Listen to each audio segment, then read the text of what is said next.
ज्यादातर beginner trader को पता नहीं होता कि कैसे मार्केट में परफेक्ट एंट्री और एग्जिट करेंगे, क्योंकि उन्हें चार्ट रीडिंग करना नहीं आता है। मैं अपने 4 साल के ट्रेडिंग अनुभव से जो चार्ट रीडिंग करना सीखा है, उसे कंप्लीट इस वीडियो में हम सिखाने वाले हैं। जब आपको चार्ट रीडिंग करना आता है, तब आप कंफ्यूज नहीं होते कि मार्केट में कब एंट्री करनी है और कब एग्जिट करनी है, जिससे आप स्ट्रॉन्ग ट्रेडिंग डिसीजन बना पाते हैं।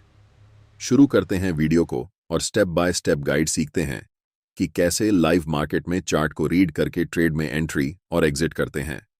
चार्ट रीडिंग करने के लिए सबसे पहले आपको पता होना चाहिए कि चार्ट में बनने वाले कौन कौन से मोस्ट पावरफुल कैंडलस्टिक पैटर्न होते हैं। अगर आप इन 6 सबसे पावरफुल कैंडलस्टिक पैटर्न को सीख लेते हैं, तो आपको और कोई कैंडलस्टिक पैटर्न सीखने की जरूरत नहीं है, क्योंकि यही सबसे पावरफुल कैंडलस्टिक चार्ट्स पर देखने को मिलते हैं और इनकी एक्यूरेसी सबसे ज्यादा होती है। कैंडलस्टिक 2 तरह के होते हैं, पहले बुलिश कैंडलस्टिक पैटर्न और दूसरा बेयरिश कैंडलस्टिक पैटर्न, और हर एक ट्रेडर के लिए दोनों तरह के कैंडलस्टिक पैटर्न बराबर इंपॉर्टेंट होते हैं। सबसे पहले हैमर कैंडलस्टिक पैटर्न है और इसका just opposite inverted hammer candlestick pattern होता है। Second most powerful candlestick pattern bullish engulfing होती है और इसका just opposite bearish engulfing candlestick pattern होता है। Third most powerful candlestick pattern morning star candlestick pattern होती है और इसका just opposite evening star candlestick pattern होती है। ऊपर के रो में दिख रहे सभी candlestick pattern bullish candlestick pattern हैं और नीचे वाले रो में जो भी कैंडलस्टिक दिख रही हैं, ये सारे बेयरिश कैंडलस्टिक पैटर्न हैं। कैंडलस्टिक पैटर्न को सीखने के बाद अब हम चार्ट ट्रेडिंग करना सीखेंगे। चार्ट में हमेशा आपको यह ढूंढना है कि उस पार्टिकुलर टाइम में बायर्स ज्यादा स्ट्रांग हैं या फिर सेलर्स ज्यादा स्ट्रांग हैं। और यह कैसे हम डिसाइड करेंगे कि इस समय बायर्स और सेलर्स में से कौन स्ट्रांग है? इसके लिए हमें कैंडल के साइज को देखना होता है। यहां प्राइस जब ऊपर जा रही है, तब बड़े बड़े स्ट्रांग ग्रीन कैंडल्स बनाते हुए ऊपर जा रही है, लेकिन जब प्राइस नीचे आ रही है, तब छोटे छोटे रेड और ग्रीन मिक्स कैंडल्स बनाते हुए नीचे की ओर आती है। इसका सिंपल सा मतलब यही होता है कि बायर्स यहां पर स्ट्रांग हैं और सेलर्स कमजोर हैं। इसीलिए ऐसी सिचुएशन में हमें बाय साइड में पोजीशन प्लान करनी चाहिए। इस छोटे से डाउन ट्रेंड के बाद 3 बड़े बड़े ग्रीन कैंडल्स बनाते हुए प्राइस तेजी से ऊपर जाती है और ये 3 बड़े कैंडल्स हमें बताती हैं कि उस समय मार्केट में बायर्स बहुत ज्यादा मजबूत हैं।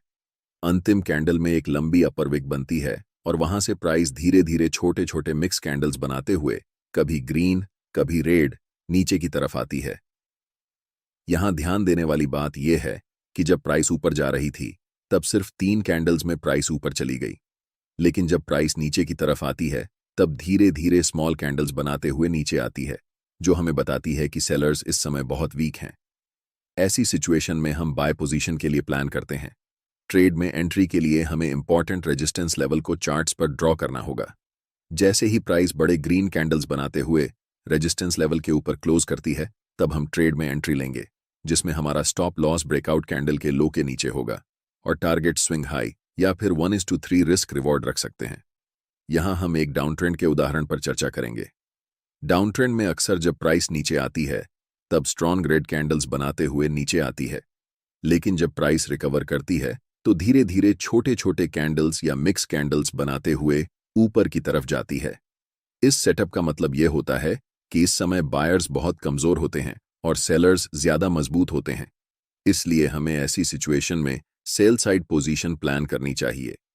इसी चार्ट में जब प्राइस अगली बार नीचे की तरफ जाती है, तो बड़े बड़े रेड कैंडल्स बनाते हुए नीचे की तरफ जाती है, लेकिन जब प्राइस रिट्रेसमेंट में ऊपर की तरफ आती है, तो छोटी छोटी रेड और ग्रीन मिक्स कैंडल्स बनाते हुए ऊपर जाती है। यह हमें बताता है कि बायर्स इस समय बहुत कमजोर हैं और सेलर्स बहुत ज्यादा स्ट्रांग हैं।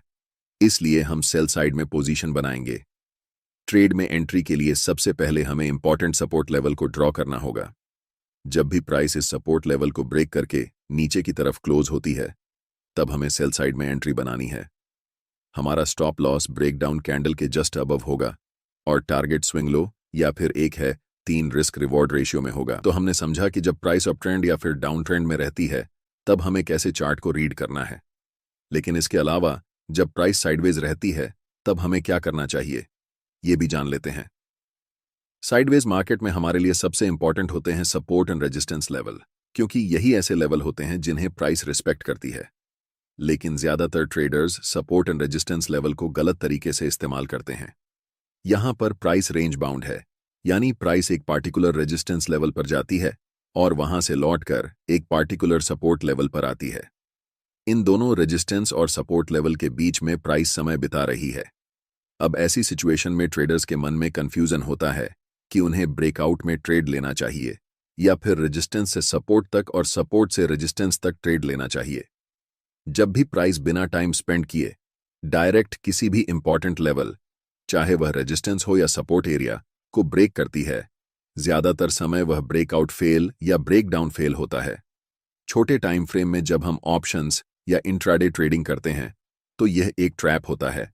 जब प्राइस डायरेक्ट सपोर्ट लेवल को तोड़ती है तो हमें ब्रेकडाउन की ओर एंट्री नहीं लेनी चाहिए, बल्कि हमें उस समय सपोर्ट से रेजिस्टेंस तक ट्रेड में एंट्री करनी चाहिए और प्रॉफिट बनाना चाहिए। अब आपके मन में सवाल उठ रहा होगा कि प्राइस कब ब्रेकआउट या ब्रेकडाउन करती है। इसे पहचानना बहुत आसान है, ज्यादा मुश्किल नहीं। जब भी प्राइस को ब्रेकआउट या ब्रेकडाउन करना होता है तो वह इंपॉर्टेंट लेवल पर या उससे पहले बहुत सारा टाइम स्पेंड करती है, यानी उस लेवल पर कई कैंडल्स बनती हैं। इसके पीछे एक साइकोलॉजी होती है। ज्यादातर ट्रेडर्स सोचते हैं कि जब प्राइस सपोर्ट से रेजिस्टेंस तक या रेजिस्टेंस से सपोर्ट तक जाती है तो इस बार भी ऐसा ही होगा, लेकिन उनके लिए यह एक ट्रैप होता है। प्राइस वहां ज्यादा टाइम इसलिए स्पेंड करती है ताकि बड़े ट्रेडर को लिक्विडिटी मिल सके। रिटेल ट्रेडर्स बाय पोजीशन में एंट्री लेते हैं और उनका स्टॉप लॉस सपोर्ट एरिया के ठीक नीचे होता है। जैसे ही प्राइस इस सपोर्ट एरिया को तोड़ती है, उन सभी रिटेल ट्रेडर्स का स्टॉप लॉस हिट होता है और प्राइस स्ट्रांगली बड़े बड़े रेड कैंडल्स बनाते हुए नीचे निकल जाती है। इसलिए ब्रेकआउट या ब्रेकडाउन से पहले हमें यह देखना होता है कि प्राइस इंपॉर्टेंट लेवल पर टाइम स्पेंड कर रही है या नहीं। अगर प्राइस ऐसे लेवल पर टाइम स्पेंड करती है और तब ब्रेकडाउन या ब्रेकआउट करती है तो हमें ब्रेकआउट या ब्रेकडाउन ट्रेड में एंट्री लेनी चाहिए। ट्रेड में एंट्री करने के लिए आपका स्टॉप लॉस टाइम स्पेंड करने वाली कैंडल के ऊपर होगा और टारगेट स्विंग लो या 1:3 रिस्क रिवॉर्ड रेशियो हो सकता है। आज के वीडियो में बस इतना ही। वीडियो देखने के लिए आप सभी का बहुत बहुत धन्यवाद।